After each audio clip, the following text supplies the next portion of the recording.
فرمائی ہے اس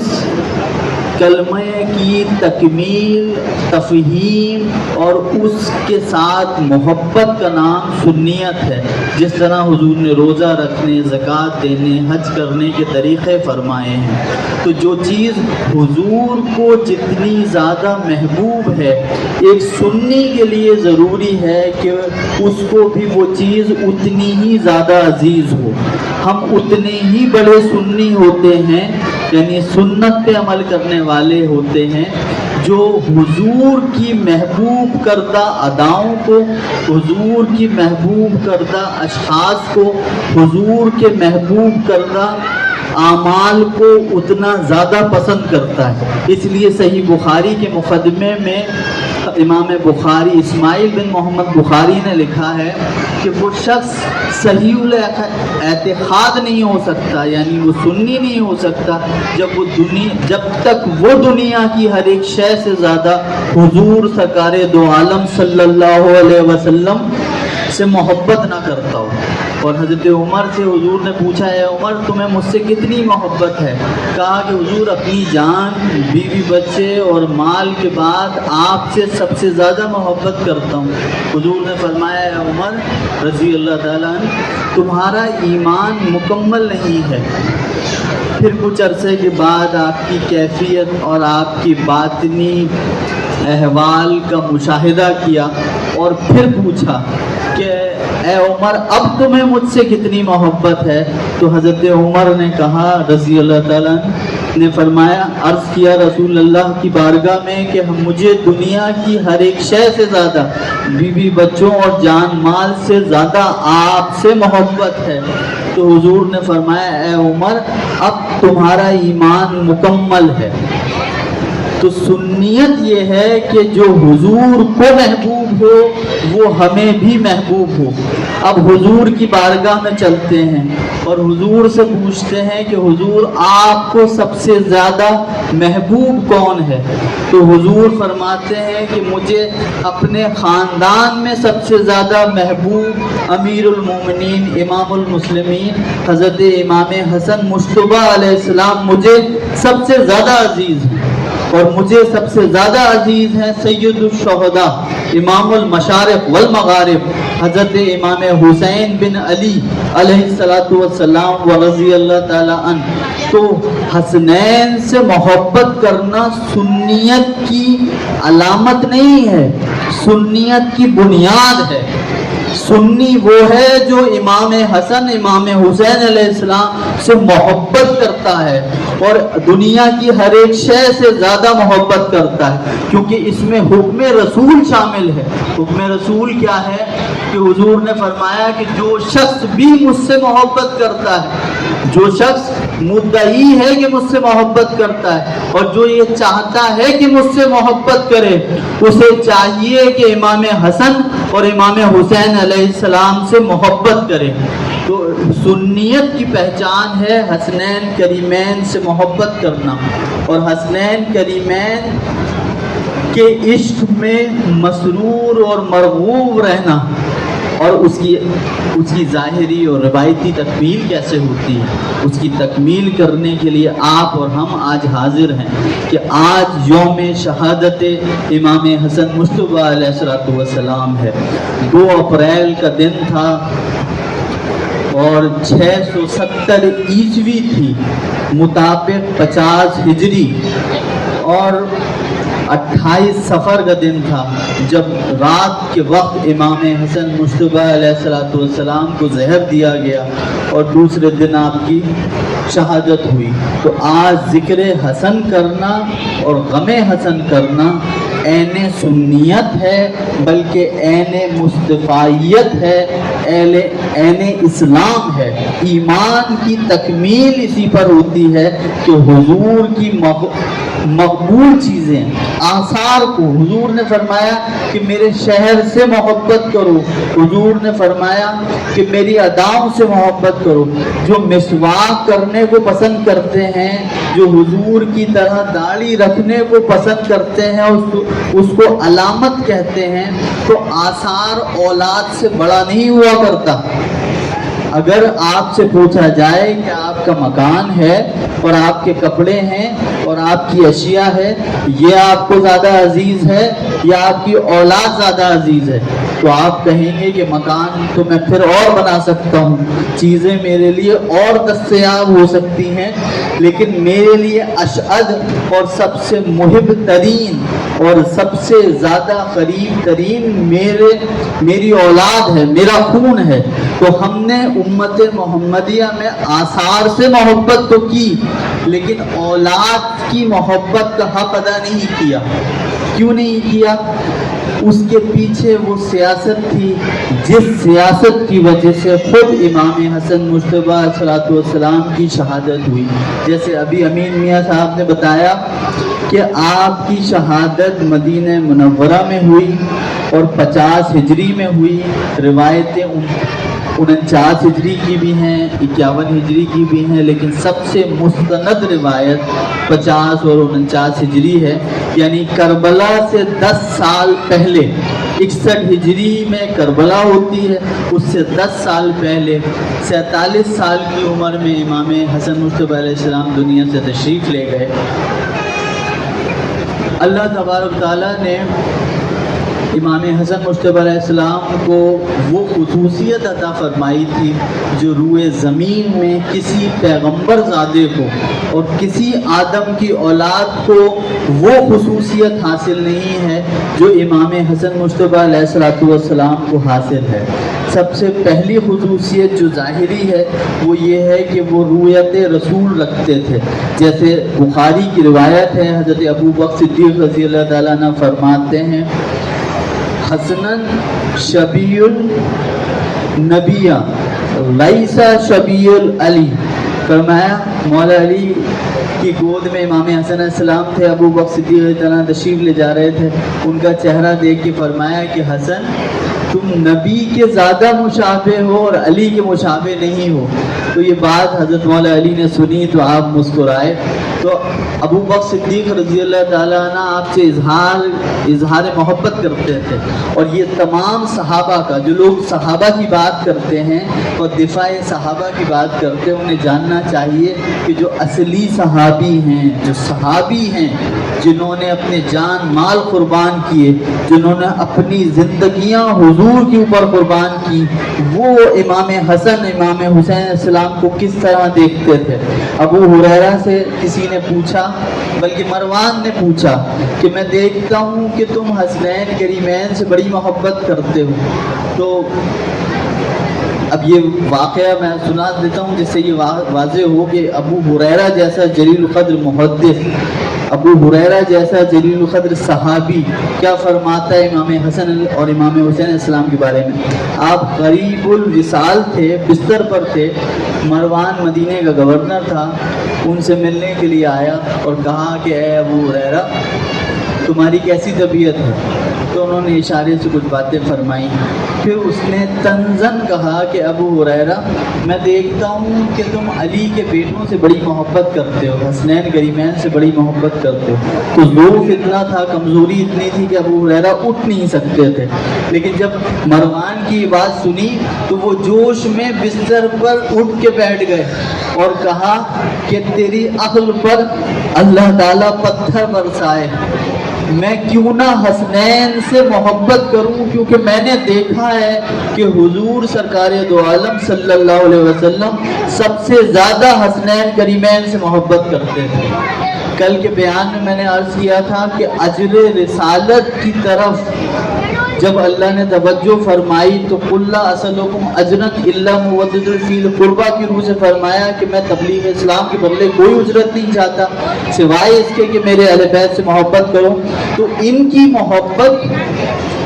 محبت کو اجر رسالت قرار دیا گیا ہے، یعنی ہمیں جو نعمتیں اللہ نے اسلام کی شکل میں عطا کی ہیں اس کا شکریہ یہ ہے کہ ان سے محبت کی جائے، اور وہ بھی ہمارے منافع کی بات ہے، کیونکہ ترمذی کی روایت ہے حضور نے فرمایا کہ جو اہل بیت کی محبت میں مرا وہ درجہ شہادت پر مرا۔ جو اہل بیت کی محبت میں دنیا سے جاتا ہے اللہ تعالیٰ اسے اجر یہ دیتا ہے کہ اس کا اسے محشور کرتا ہے شہیدوں کی طرح۔ اب امیر خسرو رحمۃ اللہ علیہ کا ایک شعر ہے، گفتم طریق عاشقی گفتہ وفاداری بود، گفتم طریق عاشقی، میں نے پوچھا کہ طریقہ عاشقی کیا ہے، تو محبوب نے کہا کہ گفتہ وفاداری بود، کہ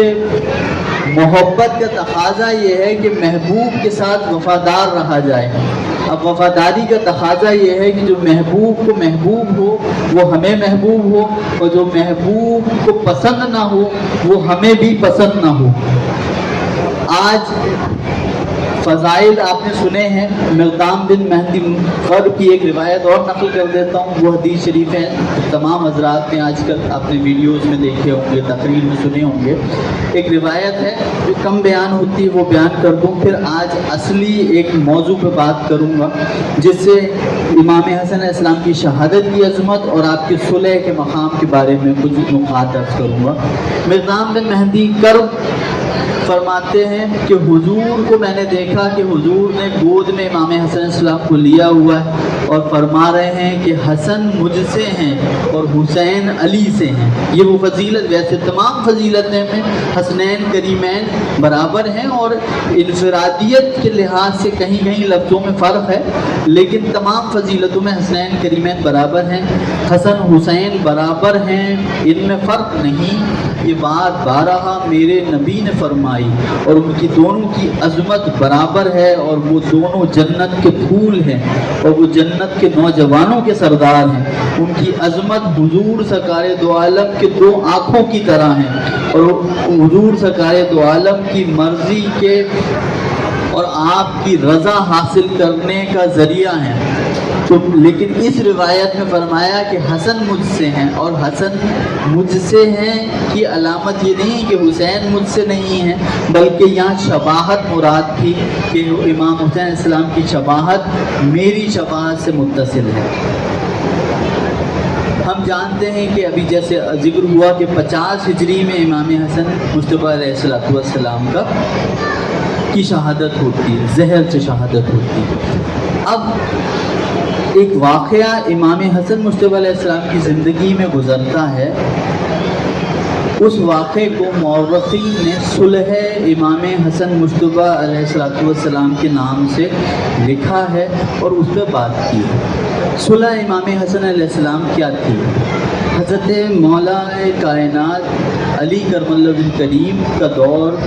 بڑا بغاوت کا اور گہما گہمی کا دور رہا، آپ کو سکون سے خلافت نہیں کرنے دی گئی۔ ایک روز حضور نے مولا علی کو بشارت دی اور پوچھا کہ اے علی تمہارا کیا حال ہے؟ کہا کہ یا رسول اللہ آپ کے فراق میں پریشان ہوں اور میں چاہتا ہوں کہ آپ سے ملاقات کروں۔ تو حضور نے فرمایا اے علی ان الفاظ کے ساتھ دعا کرو، اور وہ الفاظ یہ تھے کہ اے اللہ مجھے ان سے بہترین، ان دنیا والوں جو اس وقت میرے ساتھ ہیں ان سے بہترین ساتھی عطا کر، اور ان کو مجھ سے بدترین حاکم مسلط کر دے۔ یہ دعا حضرت مولا علی نے کی، اور کس نے روایت کیا؟ یہ شواہد النبوت میں عبد الرحمن جامی نے نقل کیا، اسد الغابہ میں ابن بر نے نقل کیا، اور طبقات ابن سعد میں بھی نقل آئی ہے روایت۔ تو وہ تو حضرت مولا علی نے یہ جب دعا کی تو کچھ عرصے کے بعد ابن ملجم نے 11 رمضان کو 40 ہجری میں حضرت مولا علی کو شہید کیا فجر کی نماز کے وقت۔ 19 تاریخ کو ضرب لگی، 21 تاریخ کو آپ کا وصال ہوا۔ تمام خانقاہوں میں اور تمام محبان کے حضرت مولا علی کی سالانہ نظر دلائی جاتی۔ تو جب مسلمانوں نے دیکھا کہ خلفائے راشد چوتھے خلیفہ راشد شہید ہو گئے، تو تمام صحابہ کرام نے، عراقیوں نے نہیں، کوفیوں نے نہیں، بلکہ بدر کے، احد کے جلیل القدر صحابیوں نے، ان صحابیوں نے جنہوں نے ابو بکر صدیق رضی اللہ تعالیٰ عنہ کی بیعت کی تھی، ان صحابیوں نے جنہوں نے عمر فاروق رضی اللہ تعالیٰ عنہ کی بیعت کی تھی، ان صحابیوں نے جنہوں نے عثمان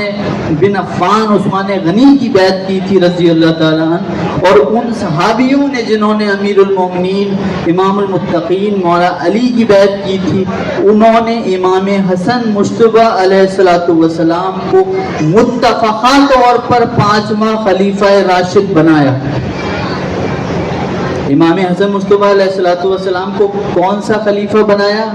کون سے خلیفہ راشد تھے؟ 5ویں خلیفہ راشد تھے۔ جو نوجوان ہیں، میری عمر کے ہیں، چھوٹے ہیں، وہ یہ بات رکھیں کہ اسلامک کوئز میں اگر آپ کو سوال آئے کہ کتنے خلیفہ راشد ہیں تو آپ کہیے کہ 5 خلیفہ راشد ہیں۔ اور کس نے بنایا تھا؟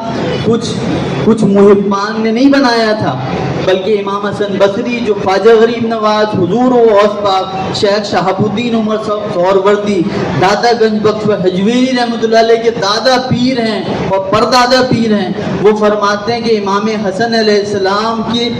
اتنی کثرت سے لوگوں نے بیعت کی تھی کہ ان کے بیعت کرنے والوں کا پہ جب نظر پڑتی تھی تو جب وہ ڈھال سے اتر رہے تھے تو معلوم ہوتا تھا کہ ایک پہاڑ ہے جم غفیر کا جس نے امام حسن مجتبیٰ علیہ السلام کی بیعت کی تھی، خلافت کی، اور ان کو خلیفہ برحق جانا تھا۔ لیکن ایک باقی تھے جو شام میں مولا علی سے بغاوت کرتے رہے تھے، وہ اپنی فوج لے کر آ گئے اور امام حسن علیہ السلام، بلکہ امام حسن علیہ السلام کی محض بیعت نہیں، بلکہ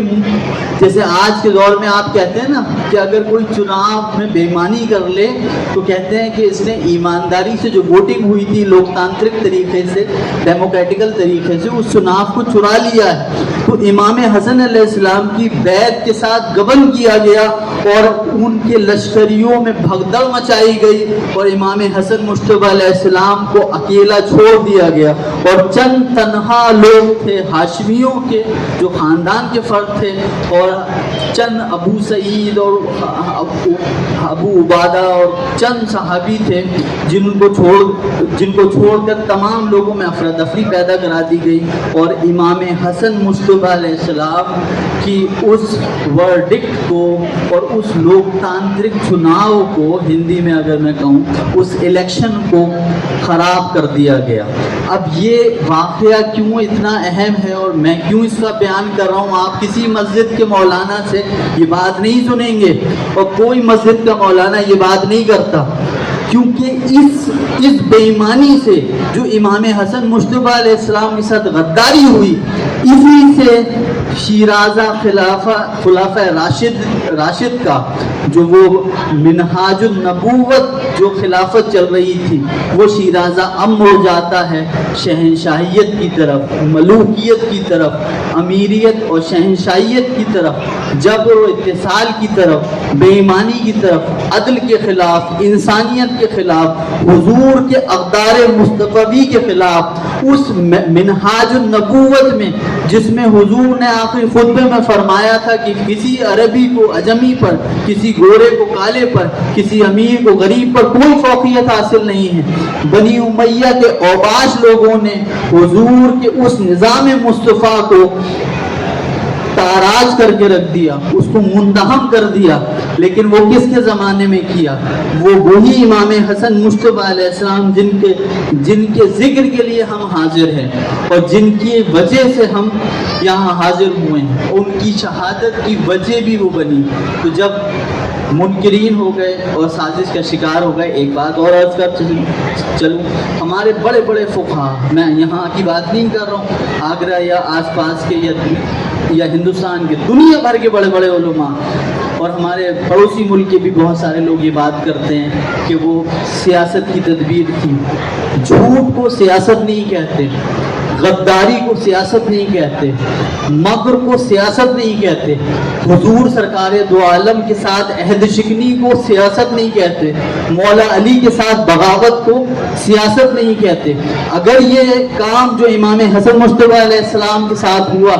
اگر یہ کام ابوبکر صدیق رضی اللہ تعالیٰ عنہ کے ساتھ ہوتا تب بھی وہ بغاوت تھی، اگر یہ کام حضرت عمر کے ساتھ ہوتا تب بھی وہ بغاوت تھی، یہ کام حضرت عثمان رضی اللہ تعالیٰ عنہ کے ساتھ ہوتا تو بھی یہ بغاوت تھی، اور حضرت مولا علی کے ساتھ ہوا، صفین ہوئی، وہ بھی بغاوت تھی، اور امام حسن علیہ السلام کی بیعت کو توڑوایا گیا اور ان کو مجبور کیا گیا صلح کے لیے، یہ بھی بغاوت تھی۔ اور اس بغاوت کرنے والے خاندان کا شمار اس خاندان کے ساتھ نہیں ہو سکتا جس نے پیٹ پہ پتھر باندھ کر اسلام کو سینچا ہو، اسلام کی جڑوں میں بیج دیے ہوں، بیج بوئے ہوں جس سے اسلام کا پیڑ نکلا ہو۔ یہ پھل کھانے والے اور پھلوں کو خراب کرنے والے ہیں، اور بنی ہاشم بیج بونے والے ہیں۔ بنی ہاشم، مولا علی کا خاندان کون ہے؟ مولا علی کون ہے؟ ان کے والد نے شعبہ ابو طالب میں صحابہ اکرام کو بنفس نفیس، جب ان کا سوشل بائیکاٹ ہو گیا تھا، فائنینشیل بائیکاٹ ہو گیا تھا، تو ابو طالب نے بنفس نفیس مسلمانوں کو، ان چند صحابیوں کو اپنے جیب خاص سے ان کی مدد کی۔ مولا علی وہ شخص ہیں کہ جب لوگوں کے پاس تلواریں نہیں تھیں اور جنگ مسلط کر دی گئی تھی اور کھانے کے لیے رسد نہیں تھی، اس وقت اسلام کی مدد کی۔ اور بعد کے لوگ کب آئے؟ وہ اس وقت آئے جب اسلام سے پولیٹیکل فائدہ ہو سکتا تھا۔ اس جہاد کے نام پر، اقتدار حاصل کرنے کے نام پر، اسلام کے نام پر اقتدار حاصل کرنے کی ہوس رکھنے والوں نے جہاد کے غلط معنی استعمال کیے، اور آج تک وہ ملوکیت سعودی عرب میں بھی آپ دیکھتے ہیں کہ سعودی عرب میں جو حکومت ہے، کہیں مسلمانوں کے ساتھ کوئی ظلم ہو انہیں کوئی مطلب نہیں ہوتا۔ اس کا بانی کون ہے؟ اس کا بانی وہی ہے جس نے امام حسن مصطفیٰ علیہ السلام کی صلح پر مجبور کیا، اور صلح کے بعد جو عقد ہوا تھا، جو طے ہوا تھا کہ یہ نقاط رہیں گے اور ان نقاط پر میں صلح کر رہا ہوں۔ آج آپ کو کسی ایک کتاب میں یہ نہیں ملے گا۔ میں نے بہت ساری کتابوں کا مطالعہ پچھلے 10-12 سالوں میں کیا ہے، اور اس کا خلاصہ بیان کر رہا ہوں کہ صلح امام حسن علیہ السلام کیا تھی۔ آپ کو کسی ایک کتاب میں، نہ تاریخ ابن کثیر میں، نہ الاستیاب میں، نہ طبری میں، نہ اسد الغابہ میں، نہ ابن حجر اسقلانی کی تمیز صحابہ میں، اور جملہ تاریخی کتابیں جو ہیں جو ان سے یہ تو وہ کتابیں ہیں جو 300 ہجری میں، 400 ہجری، 500 ہجری میں اور 600 ہجری میں لکھی گئی، اور پھر جلال الدین سیوطی کی تاریخ الخلفاء میں جو 650 سال پہلے مصری عالم ہیں، ان کی تمام محدثین اور مورخین کی جو جملہ صلح امام حسن اسلام کے جو نقاط ہیں اس کا خلاصہ بیان کر رہا ہوں اور ذمہ داری سے بیان کر رہا ہوں۔ امام حسن السلام کو جب مجبور کیا گیا صلح کا، تو وہاں سے ایک بلینک پیپر آتا ہے جس پہ مہر لگی ہوتی ہے امیر شام کی، امیر معاویہ کی، اور وہ کہتے ہیں کہ مجھے آپ کی ساری صلح منظور ہیں، بس آپ مجھے خلافت اور بادشاہ سپرد کر دیے۔ امام بھی ایک خط لکھتے ہیں، وہ خط کراس ہوتا ہے، وہ خط امام کو جاتا ہے، اس میں 4-5 شرطیں تھیں، اور جو بلینک خط آتا ہے اس پہ امام اور خط لکھتے ہیں۔ پہلے زمانے کمیونیکیشن تو مشکل سے ہو پاتا تھا، آج تو ایک کال کے اوپر آپ کر سکتے ہیں۔ تو وہ 2 شرطیں مشہور ہوئیں، لیکن اس میں صرف ان شرطوں کی بات کر رہا ہوں جس کو منظور کر لیا گیا تھا، جس پر اختلاف ہوا، ان شرطوں کی بات نہیں کر رہا ہوں، ان شرطوں کی بات کر رہا ہوں جو منظور کر لی گئی تھی۔ وہ شرطیں کیا تھیں کہ میں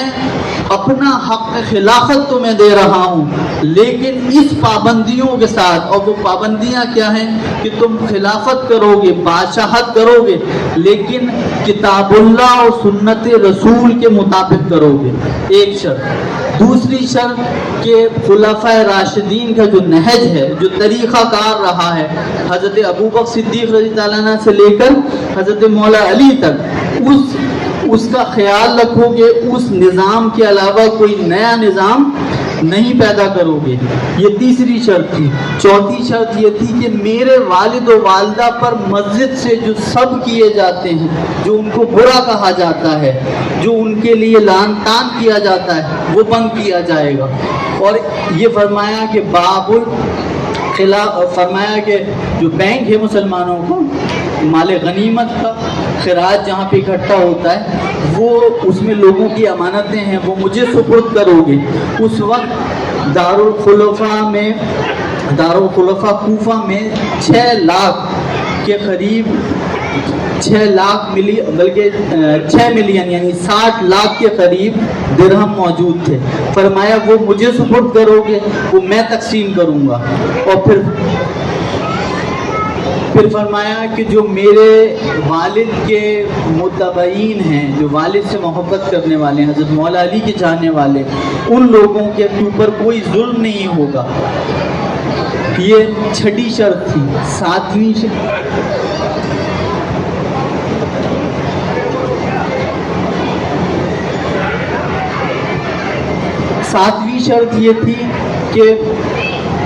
ساتویں شرط یہ تھی کہ جو خمس اہل بیت ہے، یعنی مال غنیمت میں سے جو خاندان اہل بیت کے لیے خمس آتا ہے وہ تم بند نہیں کرو گے۔ اور فرمایا کہ میرے، یعنی امام حسن علیہ السلام نے فرمایا میری اور میرے بھائی امام حسین علیہ السلام کی جان کو کوئی خطرہ لاحق نہیں ہوگا۔ اور نویں شرط یہ تھی صلح میں کہ آپ نے فرمایا کہ میں ہمارے محبوں کو، صحابیوں کو، تابعین کو، تبع تابعین کو، مولا علی کے چاہنے والوں کو کوئی ضرر نہیں پہنچایا جائے گا۔ یہ صلح کی شرطیں تھیں۔ اب اس صلح کو 10 سال گزر جاتے ہیں۔ لوگ بار بار ان سے مطالبہ کرتے ہیں کہ آپ کو جو خلافت ملی ہے، آپ کو جو بادشاہت ملی ہے، اس میں امام حسن مصطفیٰ علیہ السلام کی شرطیں یہ ہیں، آپ نے ان شرطوں کو آپ مان نہیں رہے ہیں۔ تو انہوں نے کہا کہ وہ شرطیں تو محض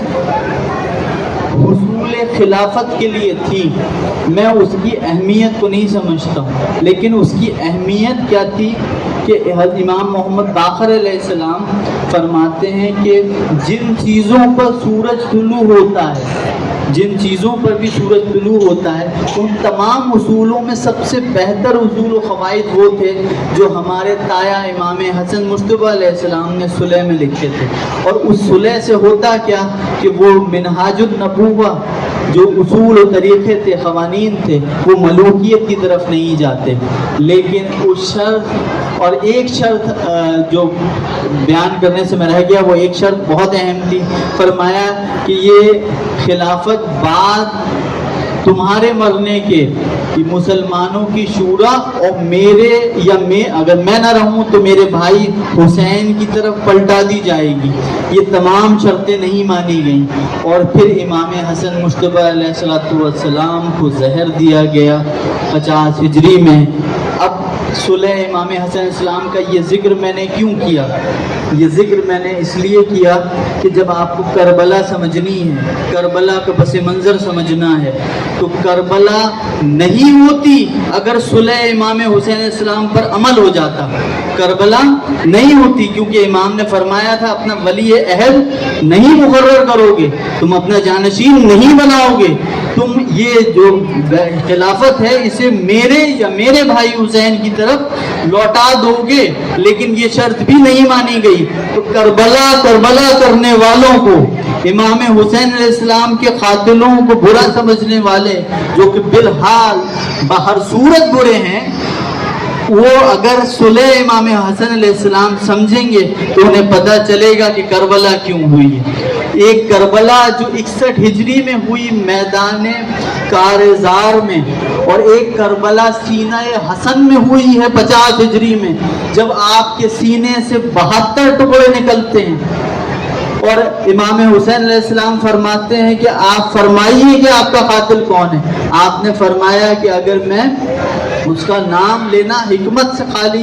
نہ ہوگا، اگر وہی قاتل ہے تو اللہ بہترین بدلہ لینے والا ہے۔ اور صحابہ فرماتے ہیں، ابو ہریرہ فرماتے ہیں کہ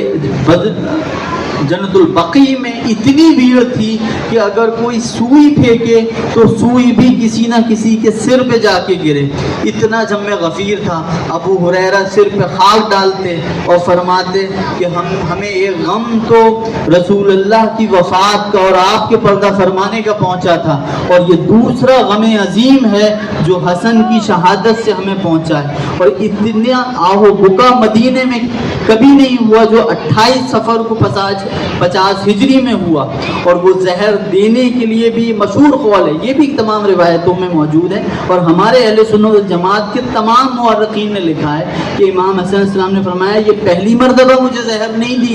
دیا گیا، اس سے کئی بار زہر دیا گیا، لیکن ہر بار میں حضور کے روزے پر جاتا، لیکن کل رات مجھے حضور کی زیارت ہوئی۔ حضور نے فرمایا کہ اے حسن، اب آنے کا وقت ہے، اب تم ہم سے ملاقات کرو گے، اور اب تم اور علی اور فاطمہ سلام اللہ علیہ ہم لوگ کل رات ساتھ ہوں گے، تو اب مجھے امید زندگی نہیں ہے، میرا پلنگ صحن میں لے جاؤ۔ اور امام حسن علیہ السلام تاروں کی طرف اشارہ کرتے اور کچھ اسرار اور رموز کی باتیں فرماتے، اور امام حسن مجتبی علیہ السلام سے فرمایا کہ مجھے اپنے نانا کے برابر میں دفن کرنا، ام المؤمنین عائشہ صدیقہ رضی اللہ عنہا سے اجازت لے لینا، اگر وہ اجازت نہ دیں تو بقیع میں کر دینا۔ جب ام المؤمنین عائشہ صدیقہ رضی اللہ عنہا کے پاس لوگ گئے تو انہوں نے کہا کہ وہ ان کے نانا ہیں اور ان کو حق ہے کہ وہ یہاں دفن ہو، لیکن مروان مدینے کا گورنر تھا، وہ تلوار لے کے آیا اور اپنے تمام فوج لے کے آیا۔ اس نے کہا کہ تم بنی ہاشم نے حضرت عثمان کو یہاں دفن کرنے سے منع کیا تھا، تو اب ہم بنی امیہ اپنے ان کے نانا کے برابر میں نواسی کو دفن ہونے نہیں دیں گے، اور ان کو بقیع لے جاؤ۔ اور پھر آپ کا جنازہ لوٹا واپس، اور پھر دوبارہ غسل دیا گیا، اور دوبارہ آپ کو کفن دیا گیا، اور دوبارہ آپ جنت البقیع میں اپنی والدہ کے پیتیانے، یعنی امام حسن بی فاطمہ الزہرا سلام اللہ علیہ جہاں آرام فرمائے، اس کے پیتیانے امام حسن مجتبی علیہ السلام کی تدفین ہوئی۔ تو امام حسن علیہ السلام کا حق کیا تھا؟ آپ نے وہ خطبہ جو کوفہ میں فرمایا تھا، اس کے چند کلمات اور کہہ کے اجازت چاہوں گا۔ آپ نے فرمایا تھا کہ بدترین حماقت فسق و فجور میں ہے، اور بہترین عقل مندی اور دانش مندی تقوی میں ہے۔ اور فرمایا کہ خلافت میرا حق تھا، لیکن میں نے اپنے نانا سے سنا تھا کہ یہ میرا بیٹا سردار ہے، اور اللہ تعالیٰ اس کے ذریعے مسلمانوں کو خون ریزی سے روکے گا، تو میں نے مسلمانوں کو خون ریزی سے بچانے کے لیے اور اپنے نانا کی اس وصیت پر عمل کرتے ہوئے یہ امر خلافت تمہیں سپرد کرتا ہوں، اور نہ معلوم کہ کتنے وقت تک تمہارے حق میں بھی یہ بہتر ہو اور پھر خود تمہارے لیے یہ فتنہ بن جائے۔ ان کلمات کے ساتھ امام حسن مجتبی علیہ السلام نے، اور اس صلح کے 9 نقاط جو میں نے بیان کیے، جس پر ایک شرط پر بھی عمل نہیں ہوا، اس کی ایک شرط تو یہ بھی تھی نا کہ امام حسن علیہ السلام کو زہر نہیں دیا جائے گا۔ اگر کوئی صاحب کہیں کہ بھئی یہ ثابت نہیں ہے کہ زہر شام سے آیا تھا، تو یہ ذمہ داری بھی تو دارالحکومت کی ہے کہ نواسۂ رسول کو شہید کیا جاتا ہے اور ان کے قاتل پر کارروائی نہیں ہوتی۔ یہ ذمہ داری بھی تو ہے۔ جیسے موب لنچنگ ہوتی ہے آپ کے ساتھ، تو حکومت کہتی ہے کہ ہم نے نہیں کرایا، لیکن وہ اس پر کارروائی بھی تو نہیں کرتی۔ اس کا مطلب یہ ہے کہ ان کو مورل سپورٹ، سائیکولوجیکل سپورٹ حاصل ہے، اور یہ اس کی پوری امیر خسرو رحمۃ اللہ علیہ نے اپنی کتاب میں، حسن نظامی صاحب نے اپنی کتاب میں، اور